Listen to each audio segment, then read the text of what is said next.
বাংলাদেশের বাজারে সোনার ঝলক এখন যেন অনেক দূরের স্বপ্ন। কয়েক মাস ধরেই সোনার দাম বেড়েই চলেছে। 1971 সালে যেখানে এক ভরি সোনা বিক্রি হতো মাত্র 170 টাকায়, আবার তার অনেক বছর প্রায় 29 বছর পরে 2000 সালে তা বেড়ে দাঁড়ায় 6800 টাকায়। আর সেই হিসাবে তার 25 বছর পর 2025 সালে এসে সেই একই ভরি সোনার দাম ঘুরপাক খাচ্ছে 2 লাখ টাকার কাছাকাছি। কখনো তা 2 লাখ টাকা ছাড়িয়ে যায়, কখনো সামান্য কমে আসে, কিন্তু সাধারণ মানুষের কাছে সোনা এখন আর সাশ্রয়ী নয়। একসময় বিয়ে শাদী বা উৎসবে সোনা কেনা ছিল ঐতিহ্য, এখন তা অনেক পরিবারের জন্য বিলাসিতায় পরিণত হয়েছে। বর্তমান বাজারে একটি মাত্র ছোট আংটির দামই দাঁড়িয়েছে 40 থেকে 50 হাজার টাকার মধ্যে। এই ক্রমবর্ধমান দামের কারণে মধ্যবিত্ত ও নিম্ন মধ্যবিত্ত পরিবারগুলো সোনা কেনার আগ্রহ হারাচ্ছে। ফলে অনেকেই বিকল্প হিসেবে রূপার দিকে ঝুঁকছেন। কিন্তু প্রশ্ন হচ্ছে, সোনা কিনতে না পারলে রূপা কি হতে পারে বিনিয়োগের নির্ভরযোগ্য বিকল্প? দুঃখজনক হলেও সত্য, রূপার দামও এখন সোনার পিছু ছাড়ছে না। গত এক বছরে সোনার দাম গড়ে 30% বেড়েছে, সেখানে রূপার দাম বেড়েছে প্রায় 65 থেকে 70% পর্যন্ত। বিশেষ করে গত কয়েক মাসে আন্তর্জাতিক বাজারে রূপার দর একাধিকবার রেকর্ড করেছে। ফলে বাংলাদেশেও গয়নার বাজারে রূপার ব্যবহার বেড়েছে। অনেকে এখন গোল্ড প্লেটেড রূপা ব্যবহার করছেন, এমনকি বিনিয়োগের দিক থেকেও রূপাকে নতুন সম্ভাবনা হিসেবে বিবেচনা করছেন। বর্তমান বাজার চিত্র বলছে বাংলাদেশে 22 ক্যারেট সোনার ভরি বিক্রি হচ্ছে প্রায় 2 লাখ টাকার উপরে, আর রূপার ভরি বিক্রি হচ্ছে গড়ে 4246 টাকায়।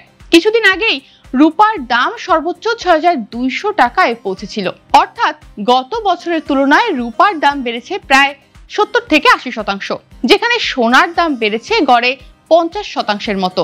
এটি নির্দেশ করে যে সোনার মুনাফা তুলনামূলকভাবে স্থায়ী ও স্থিতিশীল হলেও রূপার দামের ওঠানামা অনেক বেশি গতিশীল ও আক্রমণাত্মক। বিশ্লেষকদের মতে সোনায় বিনিয়োগ ঝুঁকিমুক্ত হলেও বৃদ্ধি ধীর এবং স্থায়ী। অপরদিকে রূপা তুলনামূলকভাবে ঝুঁকিপূর্ণ, তবে স্বল্প মেয়াদে উচ্চ মুনাফার সম্ভাবনা তৈরি করে।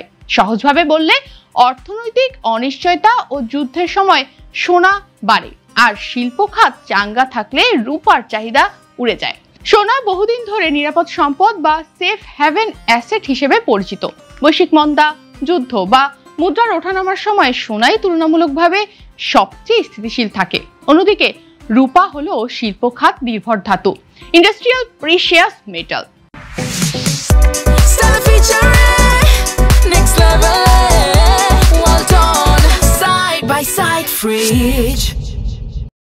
বৈদ্যুতিক সরঞ্জাম, সোলার প্যানেল, চিকিৎসা যন্ত্রপাতি ও ইলেকট্রনিক পণ্য তৈরিতে ব্যবহার ক্রমেই বাড়ছে। ফলে শিল্প খাত সচল থাকলে রূপার দাম দ্রুত বাড়ে, আর অর্থনৈতিক মন্দা এলে দ্রুত পতন ঘটে। গত 5 বছরের বাজার পর্যালোচনায় দেখা যায় 2020 সালে যেখানে সোনার ভরির দাম ছিল প্রায় 70,000 টাকা, 2025 সালে তা দাঁড়িয়েছে 2 লাখ টাকায়, অর্থাৎ প্রায় 185% বৃদ্ধি পেয়েছে। অন্যদিকে রূপার দাম গত বছরের তুলনায় প্রায় 70 থেকে 80% বৃদ্ধি পেয়েছে। বর্তমান বাজারের চিত্র বলছে সোনা দীর্ঘমেয়াদে সবচেয়ে নিরাপদ বিনিয়োগ। এটি বৈশ্বিক অনিশ্চয়তা, যুদ্ধমন্দা বা ডলারের ওঠানামার সময় তুলনামূলক স্থিতিশীল থাকে। সুইস ন্যাশনাল ব্যাংকের সাম্প্রতিক লাভও প্রমাণ করছে যে সোনা সেফ হ্যাভেন হিসেবে কার্যকর। আন্তর্জাতিক বাজারে সোনার দাম এখন $4000 কাছাকাছি থাকলেও সাম্প্রতিক পতন স্বল্প মেয়াদে বিনিয়োগকারীদের সতর্ক করেছে। অপরদিকে রূপা অনেক বেশি গতিশীল। শিল্প খাতের চাহিদা, বিশেষ করে সোলার প্যানেল, ইলেকট্রনিক্স ও বৈদ্যুতিক যানবাহনের জন্য রূপার ব্যবহার দিন দিন বৃদ্ধি পাচ্ছে। ফলে স্বল্প মেয়াদে রূপার দামের ওঠানামা অনেক বেশি এবং লাভের সম্ভাবনাও কিন্তু বেশি, তবে এর সঙ্গে ঝুঁকিও বেশি। সাম্প্রতিক সময়ে রূপার দাম একদিনে 8% পর্যন্ত পড়েছে, যা দেখাচ্ছে উচ্চ মুনাফার সুযোগ থাকলেও স্বল্প মেয়াদে ঝুঁকিপূর্ণ। সহজভাবে বলা যায়, আপনি যদি নিরাপদ ও দীর্ঘমেয়াদী ও স্থিতিশীল বিনিয়োগ খুঁজছেন তাহলে আপনার জন্য সোনা উপযুক্ত। আর আপনি যদি স্বল্প মেয়াদে দ্রুত মুনাফা অর্জনের জন্য লক্ষ্য রাখেন এবং ঝুঁকি নিতে প্রস্তুত থাকেন, তাহলে রূপায় বিনিয়োগ আপনার জন্য উপযুক্ত। আবার বর্তমান পরিস্থিতিতে অনেক বিনিয়োগকারী মিশ্র কৌশল অবলম্বন করছেন, অর্থাৎ মূলধনের একটি অংশ সোনায় এবং অন্য অংশ রূপায় বিনিয়োগ করে ঝুঁকি ও লাভের সামান্য ভারসাম্য বজায় রাখছেন। এটি বিশেষভাবে বাংলাদেশে কার্যকর, যেখানে আন্তর্জাতিক দামের ওঠানামা সরাসরি স্থানীয় বাজারে প্রভাব ফেলে।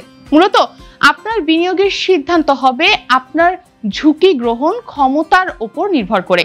নিরাপত্তা চাইলে সোনা, সম্ভাবনা ও দ্রুত বৃদ্ধি চাইলে রূপা। দুটো ধাতুই কিন্তু এখন বিনিয়োগের সম্ভাবনাময় জায়গা। তবুও বিনিয়োগকারীদের সচেতন থাকা প্রয়োজন। প্রত্যেককে পার্থক্য করতে হবে কোন তথ্য মতামত বা অনুমানের উপর ভিত্তি করে আর কোন তথ্য বৈজ্ঞানিক পরীক্ষা ও পরিসংখ্যানের উপর ভিত্তি করে তৈরি। আপনার আর্থিক নিরাপত্তা এই পার্থক্যের উপরই নির্ভর করে। আন্তর্জাতিক বাজারে বৃহস্পতিবার প্রতি আউন্স স্বর্ণের দাম নেমেছিল ৩,৯৭২.৩০ ডলারে, যা আগের দিনের তুলনায় ৭১% কম।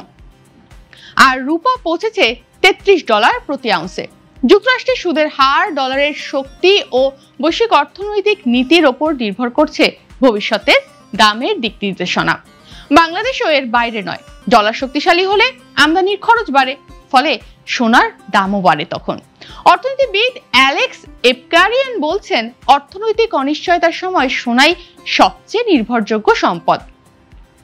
এদিকে থর মেটালস গ্রুপের প্রধান নির্বাহী ব্র্যান্ডন থর বলছেন, রূপা এখন একই সঙ্গে মূল্যবান ধাতু ও শিল্প উপাদান, এজন্যই এতে দাম বৃদ্ধির সুযোগও বেশি, যদিও ঝুঁকি রয়েছে। বাংলাদেশের বিনিয়োগ বাজারে অনেকেই এখন মিশ্র বিনিয়োগ কৌশল অনুসরণ করছেন ঠিক এই একটি কারণে। মূলধনের একটি অংশ সোনায়, অন্য অংশ রূপায় বিনিয়োগ করে ঝুঁকি ও লাভের ভারসাম্য দুটোই বজায় রাখছেন। এতে একদিকে স্থিতিশীলতা নিশ্চিত হয়, অন্যদিকে ভবিষ্যৎ বৃদ্ধির সুযোগও থাকে। তার মানে অর্থনীতিবিদদের মতে আপনি যদি নিরাপদ ও দীর্ঘমেয়াদী সম্পদে বিনিয়োগ করতে চান, তবে সোনা আপনার জন্য সঠিক সিদ্ধান্ত। আর আপনি যদি কম মূলধনে সম্ভাবনাময় ও দ্রুত মুনাফা খুঁজে থাকেন, তবে রূপা হতে পারে আপনার পরবর্তী বিনিয়োগের সঙ্গী। বাংলাদেশের অর্থনীতি দ্রুত পরিবর্তিত হচ্ছে, মানুষের জীবনধারাও বদলাচ্ছে। সোনার ঝলক আর রূপার দীপ্তি দুটোরই নিজস্ব জগৎ আছে। আপনার ঝুঁকি নেওয়ার মানসিকতাই নির্ধারণ করবে আপনার ভবিষ্যতের সম্পদ কোনটি, সোনার নিরাপত্তা নাকি রূপার সম্ভাবনা।